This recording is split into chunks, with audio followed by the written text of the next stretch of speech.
Here we go. So I'll call the meeting, regular meeting, this Board of Selectmen to order.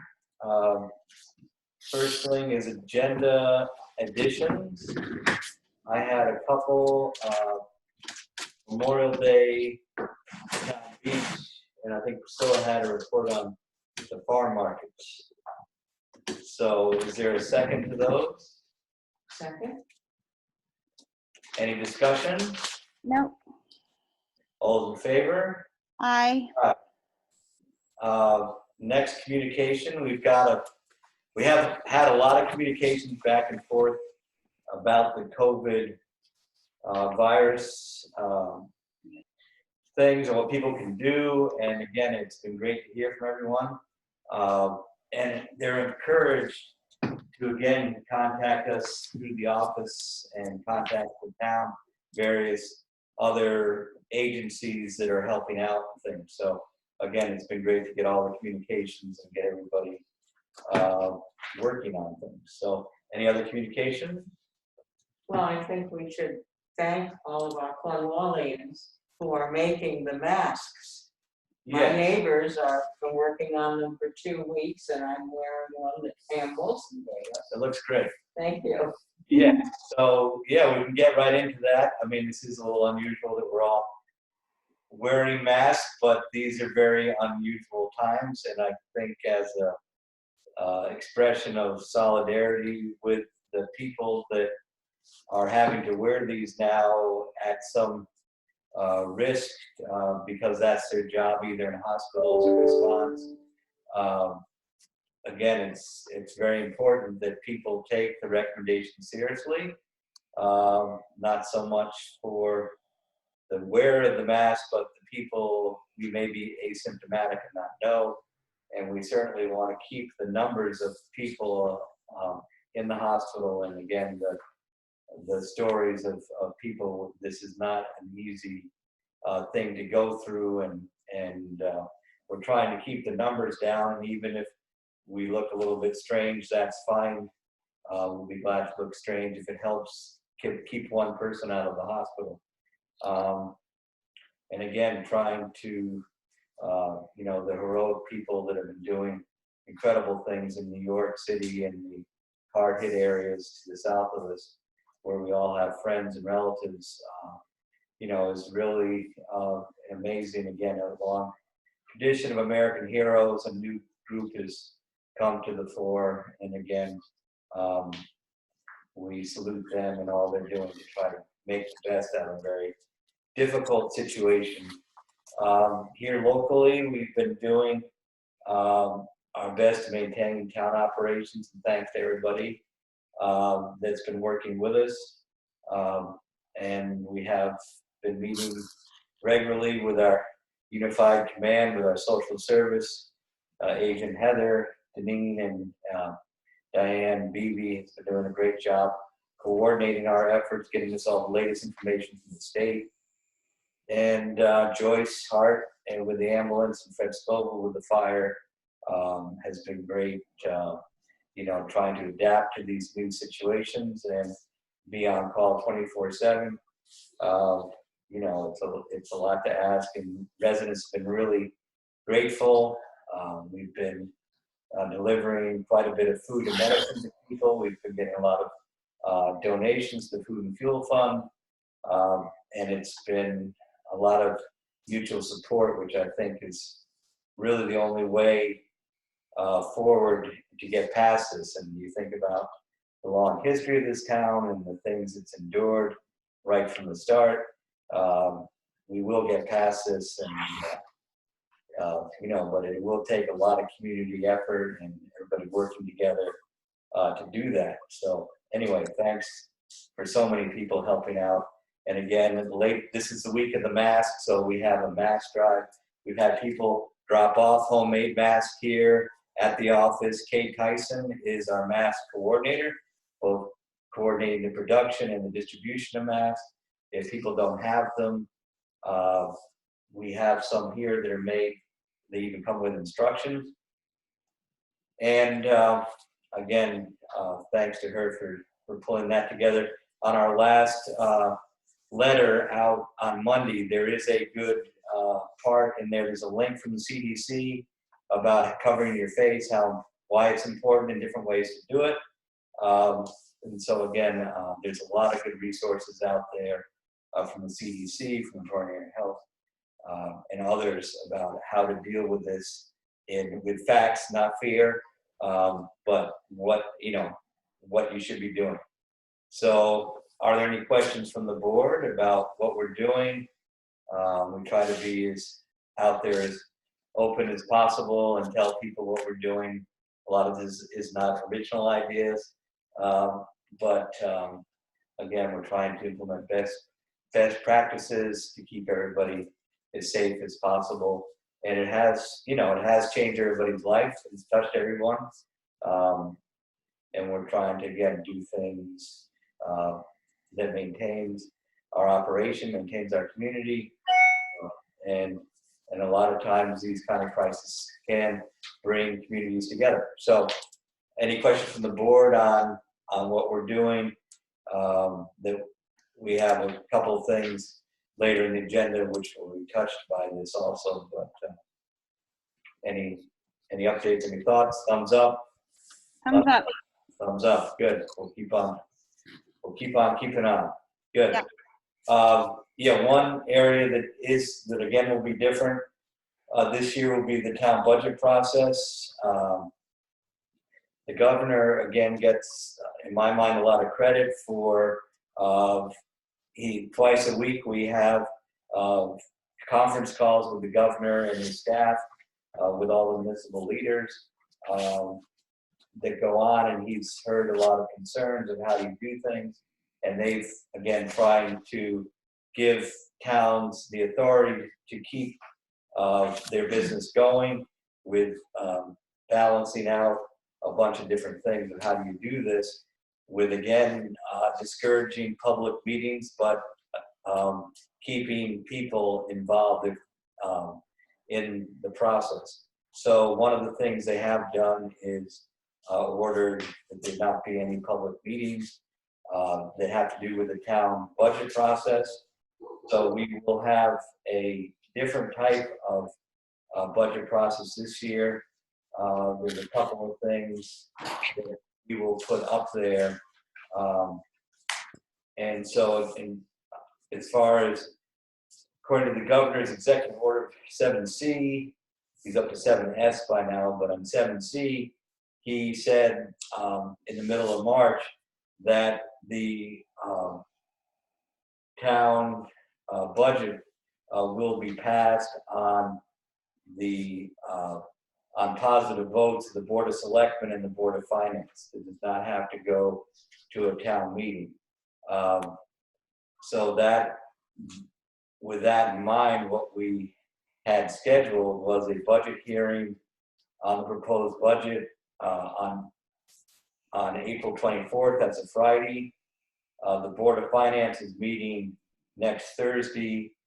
The Board of Ed and the Selectmen have given them draft budgets. They've asked for some revisions, so we have they will have a draft budget to vote on next Thursday, and that budget will be posted the following day on the town cornwallct.org website for people to look at. And again, their comments, we'll try to have a public hearing with Zoom or another public platform with due notice for Friday, the 24th of April.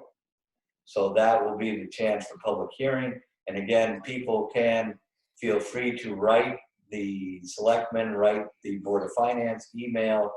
You don't have to wait for just the hearing. Any thoughts or concerns are most welcome. So we're on track for that hearing, and then the first week in May, the selectmen will put that on their agenda. We will hopefully adopt the proposed budget and send it to the Board of Finance, and they will meet on the 21st of May to adopt the budget and set the mill rate. Now, just to give people at home that haven't been staying up late at night watching the budget process, we are also lucky to have a good year for the budget. We had a slight but welcome increase in the town grant list, and we had very modest increases in spending from the school. We had a decline in enrollment at the high school, and we had a modest increase in spending from the selectmen. So with that, our calculations now call for a mill rate that looks like we can hold it at this year's level. So the spending will be approximately what it is now, and the tax rate will be approximately what it is now. So again, I think that that should reassure people that they will not see huge tax increase, at least on the local level, because of all this. And again, the town has good reserves, and people have been very generous in the last couple of weeks funding the food and fuel fund. We do have some money in the selectmen's budget for the first time for the food and fuel fund for the year that starts in July. But again, thanks to everybody that has donated substantial funds to keep that program going, because there's more need. So that's, in a nutshell, what's going to happen with the budget process, and we will have that as an agenda item on our budget for the next couple of meetings. So any questions on that? And I have reviewed this with Joe Pryor, the chair of the Board of Finance, Barbara Herbst, the finance director, and also Pearlie Grimes, town attorney, who was all over this to make sure we were doing everything legally. Another thing that has happened that goes with the budget time and 2020, that according to Governor Lamont's executive order 7S, the town, through the Board of Selectmen, would have to offer some tax relief to eligible taxpayers for programs either in a deferment or low interest rate program. If people do not pay their taxes, the rate is 1.5% a month currently. That's set by statute, and we have a very good collection rate. So we have some information to go over with the tax collector as far as what is the preferred program. And one program would defer the due date for people that have been impacted for 3 months, from July to I believe it would be September or October. They'd have to apply for that. The second thing would be a low interest rate program. So that would be fixed 3 months at 3% annually, as opposed to the current rate, which is substantially more than that. So we have till the 25th of April to decide which way we go. We have to choose one or both. And again, I want to talk to Board of Finance and the tax collector on that. Again, in the slowdown of 2008, there was not a huge dip in tax payments. So we're optimistic that that should, again, be the case. So again, we're going to look into that program in more detail, and we will have that as a agenda item in our next week. So any questions on that little executive order 7S? Nope, not at this time. Giving you those, giving you copies of all the stuff that we've got. Next, one area that we have that the state has encouraged towns to keep going with is highway projects. People might have driven past. The state itself is installing new guardrails between Cornwall Village and Cornwall Bridge. We are preparing to resurface roads in West Cornwall, Cream Hill, Dibble Hill, this month. So we started a suite for that. And again, with masks, our people are proceeding to work on that. So that's on schedule. And the next thing we had was we went out to bid on the 2 bridge projects we discussed, which was on Cogswell Road and Fort Hill Road. And we had 1 bidder come back that Roger's familiar with. It may be difficult for companies to bid. The attorney was there, but he feels that the bid from Harwington Paving to do the 2 bridge projects for $137,000, he felt was under what we'd estimated, and we should go ahead and accept that proposal. And he's available to answer questions if we don't want to do it tonight, but I think at least what we'll do is acknowledge that they are the apparent low bidder. And they're pretty straightforward projects. There's some paving, there's some guardrail, there's some membranes. It's mostly resurfacing and working on the area around the bridges more than it is doing a lot of bridge construction itself. So does the board feel comfortable on moving ahead with accepting this bid, or you want to talk to Roger more? Or Sounds like good news to me. okay, we can all use good news. All right, so is that a motion to accept that proposal from Harwington Paving? Yeah, I move to accept. Okay, second? Okay, all those in favor? Aye. Aye. Next, put on the West Cornwall sewer project, because people want to know how does this time we're in affect that major undertaking that we all have been involved in. And it's my feeling we laid out a process that we would have hearings and town meetings in the summer. As much as I would like to see that happen, I don't feel that this is, at this point, I don't see that is the way to go forward. That we probably should pause those meetings and preparation work until we get over this immediate issue. I think that on the grounds alone, that if we can't have public meetings, then we really can't make a public decision of that type of scope.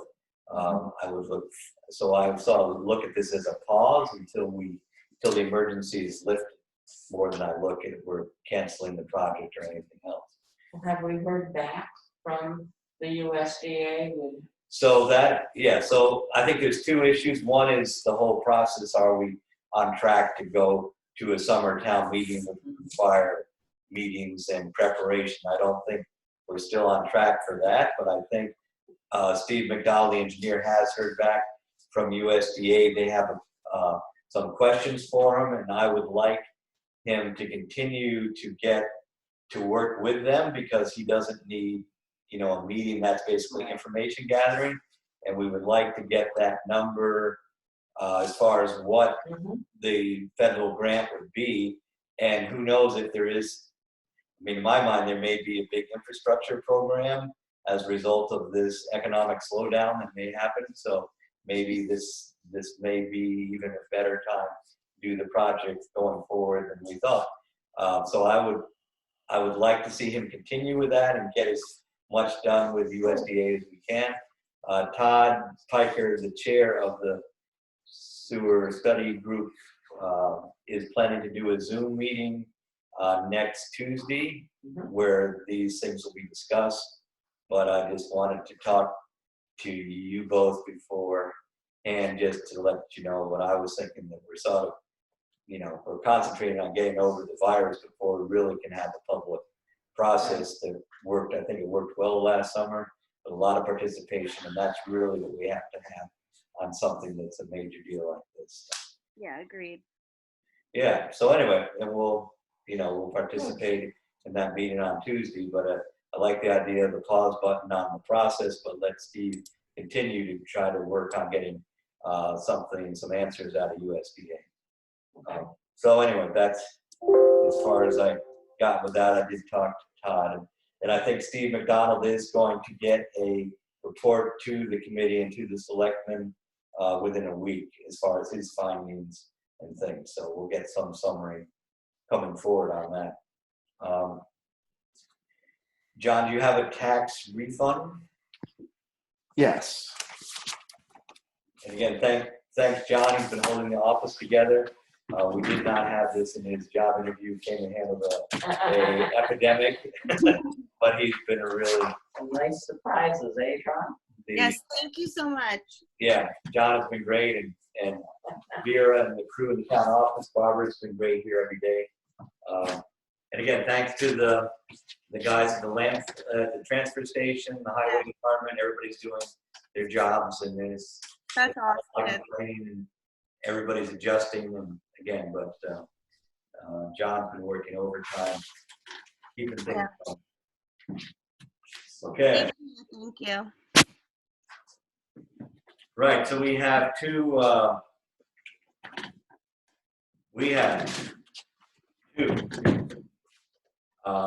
tax refunds for overpayment of real estate taxes and an overpayment of a motor vehicle tax. And then, so that they total $356.05. So I would make a motion that we grant these on recommendation of our very knowledgeable tax collector. There might be two more that Yeah. weren't part of the summary. Okay, so we got the Garnets, and then there's another one. We got two different. We have people that have two cars. One getting a refund of $19, and the other one's $41. So, yeah, so I think they're all covered here. Yep. Ready to go. So, is there a motion to grant those I refunds? will, I'll have to pop it, print it out. So I Oh, have the good. copy. I move that we grant them. Right. And so then, okay, Glad to second, what? glad to second that. Okay, good. So there's a second. All those in favor? Aye. Aye. Next, we have our additions. Again, we have probably one of the most important days in Cornwall calendar is Memorial Day with its observances. And so we will have Memorial Day observances. We just may not have a crowd. I think it's very important that we honor the people who served the country over a very long time in moments of crisis. And even though we're in our own crisis, it doesn't in any way diminish what the veterans have done for us to get to this point. So anyway, we're gonna have to just work on that, and if anything, we'll have a program which we may videotape or something. We'll probably still have the honor roll, we'll probably have a speech on the green. It just may not have a crowd to go with it, and there are smaller observances that also happen that probably can happen in some sort of reduced form. Again, we'll have to see what's going on, but I plan on getting a speaker and having the VFW here in some way to honor what's going on. We will decorate the graves of the veterans in the cemeteries as normal. And again, make the observance part available through video the best we can. So, and that may be a disappointment, but I think it's important that we do plan to do something. We'll plan to do something that's fairly restrictive, and if we can do more, then we'll do more. But as a school, I mean, there's a lot of things involved. The school's not in session, and we don't have a band. So, and we might we might have some buglers play tap. So, and again, those are things we can work out, but we will do a lot to honor our veterans around that day. So the beach, Marina and I have talked a little bit about the beach. Marina, do you want to enter in there as beach director? Yeah, I mean, I just had sort of touched base with Gordon about this is the time where regularly I start looking for staff and securing up a water safety instructor, etc. And I think we will proceed by doing what we normally do, but with a caveat saying, we can't guarantee, what it's going to look like by the third week in June, which is when we normally open. And so I think that's how we sort of have to go about it. So I will reach out to the staff that I've had in the past and talk to them and tell them what's going on and be ready with some sort of staffing, and hope for the best. But, I think we have to be realistic about our situation. Yeah, I mean, it's definitely safety first. We would like to have a full summer as possible, but we can get guidance on this from, the health district, from the insurance companies. Everybody's wrestling with this issue of recreation. I know Right. we did have a busy, the state, another little side issue that this touches. State did close Kent Falls. There's going to be a lot of people driving around. I mean, we've seen a lot of people walking, which is great as long as, they're not blocking the roads with the cars and, it doesn't get overwhelming. So it'll be an interesting summer, and we're certainly planning to have a full summer as we can. And we're just going to have to see, but we do have some time to do that, and people have to be patient and keep themselves updated on what our new procedures are. I mean, my guess is there will probably have to be, some adjustments made. I mean, I don't see everything magically going away by June.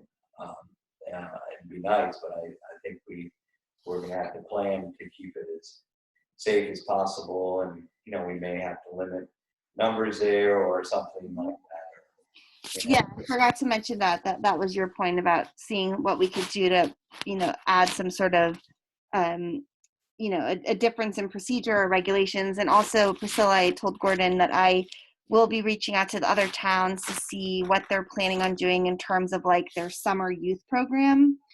Are people being prepared to register kids? Is that not happening? So I'm going to get a feel for what the other towns are thinking, and I'll keep you updated. Yeah, I mean, I think right now everything's closed. I mean, all recreation is pretty much shut down other than walking around. So, but, are they preparing to register kids in the future? I just want to know what people are thinking. Yeah. Okay, great. Thank you. Thank you.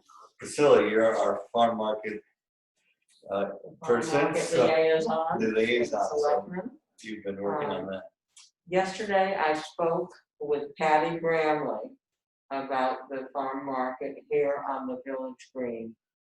And nobody has any real clarity yet, but the hoped for starting date is May 18th. She feels that they can keep distances on the green, and they can arrange it if people want to call ahead to be able to have things at a distance together and put them forward. And then I called Bianca Griggs about the West Cornwall market, and of course her store is closed. That was a state decision. It's not considered a necessary retail place. And so she has no idea, Bianca has no idea when she will be allowed to reopen the store. So at this point, she has no plans. no positive plans for a West Cornwall farmers market. That could change, but as she said to me, Priscilla, everything is up in the air. With all of that being said, I must compliment Bianca. When I was at the post office 2 days ago, there she was in West Cornwall, getting the flour barrels together. So she's a really good citizen, but we don't have a wish house open, and we don't have any plans for a West Cornwall farmers market. Okay, I know the state is working on regulations on how to do farmers markets safely under these conditions. Okay. Increasing, and they're still working on those, but they want to keep the markets open in a way they're outside as opposed to being in the store.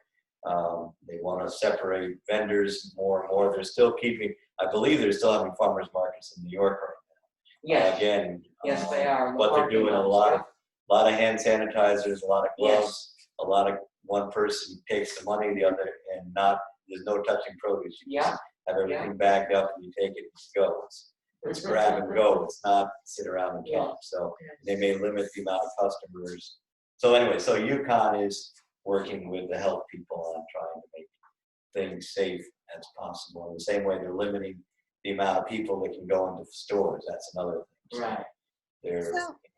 So Priscilla, if somebody has a query or a desire, because I know there's been some talk of farmers markets and people want there to be one and there two, and is there a place we can direct people to write letters to the two sort of farmers markets, the two, I know there's Patty and there's Bianca. I don't know, is there a way to direct people to be able to voice their opinions or desires? How to answer that, Marina? I think that at this point in time, if there's somebody that has any real questions, I don't think Pat Bramley would mind if we gave her email address, and I think, which is pbramley13 and I think Patty is probably the best person to answer those questions, Marina. Okay. Yeah, I've just seen a lot of speak about it recently because people are concerned about the spatial issues. And so Gordon, that'd be cool to know what the state is doing in terms of the best practices for farmers markets. Because I think everyone's very eager to go to farmers market season, and I think they're wondering what we can do to make sure everyone is safe. Well, she's done quite a beautiful, I'm not good at computers. What is that called? What she done, the brochure? Yeah, online. She has a beautiful online farmers market. And I'm sure any new regulations she will be posting there. But right now, all it is a beautiful group of photographs from last year. Right. No, it's good. I think it's good to let people know. I think there's some queries about how that's going to be handled. Right. Yeah, I don't think we know. I don't think. Yeah. The state's very aware of that. I think there's 180 farm markets throughout the state or something like that. So they definitely want to keep, the food supply going, and so, and again, it's going to be different. It's going to be less social and more like a drive-through. Yeah. That makes sense. Okay. Okay. So anyway, stay tuned. Thank you, Priscilla. So next we have public comment. One other thing I thought I'd say just about delinquent taxes. We've got one letter for people that are struggling a bit, and we have in the past dealt with payment programs for people. So again, we are still doing that, and we'll do that. So people are getting laid off or economic problems, we try to work with people on doing things. So we will have an executive session to talk about that a little bit at the end, which will be muted to the public also. But we work with the tax collector trying to make that happen. So anyway. Okay, I'm gonna unmute. Okay. anyone wants.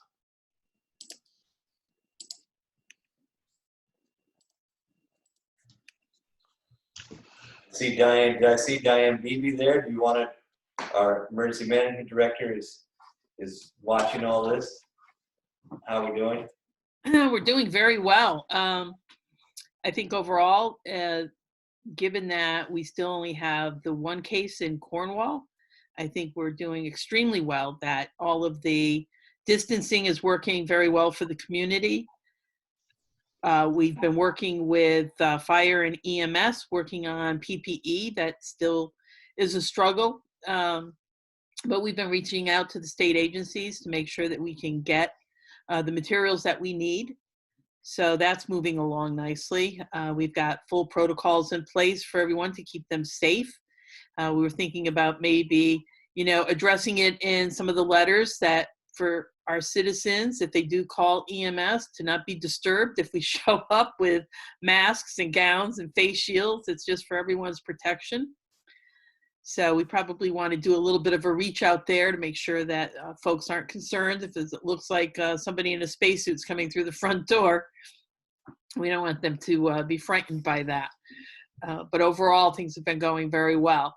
We are going to be reaching out to the state, working with some of the other local EMDs to address EMTs. We've got a number of folks in town who are working on their certification, but right now all of the testing has been shut down. So we're trying to figure out, the appropriate approach and make sure that we can get folks certified. We are looking through materials that were sent out from the national organization to make sure that we understand what those requirements are, what they're allowing as far as provisional certifications. So we're going to continue to move that through.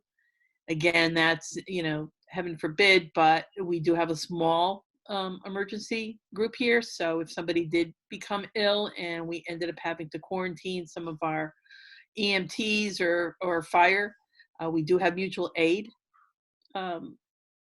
agreements in place, but we'd also like to get more of our citizens who are interested in becoming certified, getting them certified. So overall, as a town, I think we're doing a great job collectively, and very pleased with everyone's cooperation. Great, thank you so much, Diane. One thing I did mention was we do have this orange bag on the north porch of the town hall on a table, so people are making masks at home, and so we're distributing these to workers or people that can't make them themselves. And early on, we did distribute these to some hospitals, and we know we have been in touch with a group that's distributing to hospitals elsewhere in the state, because I think it's important for people to know too, that why are people in Cornwall making things for Waterbury Hospital? Patients from Sharon and Charlotte are going to Waterbury, they're going to New Haven. There's a big flow and moving of resources and patients in the state, so we're trying to reach beyond our own little geographic area. And again, thanks to everybody. If you want to drop them off, Kate Tyson is coordinating the distribution of the masks. And again, that's also frees up the supply of masks for the medical frontline people. Yeah, and that's working out extremely well. So very pleased with that entire effort. Great. And also, I find that as long as I am unmuted, it's your Lakeville Journal reporter passing along greetings and telling everyone you're doing a great, wonderful work over there. Thank you, Love. I believe I'm unmuted as well. Karen Nelson reporting from the back town offices on my Zoom after the completion of our first inland wetlands Zoom meeting, which was successful tonight to do the business of the town. We had a full attendance on our Zoom meeting, 2 audio, Steve and Roger, moved 2 applications forward, including an approval of a subdivision and 2 projects for the town for the bridge projects. I would like to thank Jonathan and Barbara Herbst for all the help that I have been given to be able to make my office move forward and do my work effectively. Scared the living bejeebies out of me, I will admit that. But in the meantime, Gordon, thank you very much for the progressive thinking to get us the equipment and have the staff here to help us be able to do our work in a safe fashion. So thank you very much. My highest accolades, especially to Jonathan.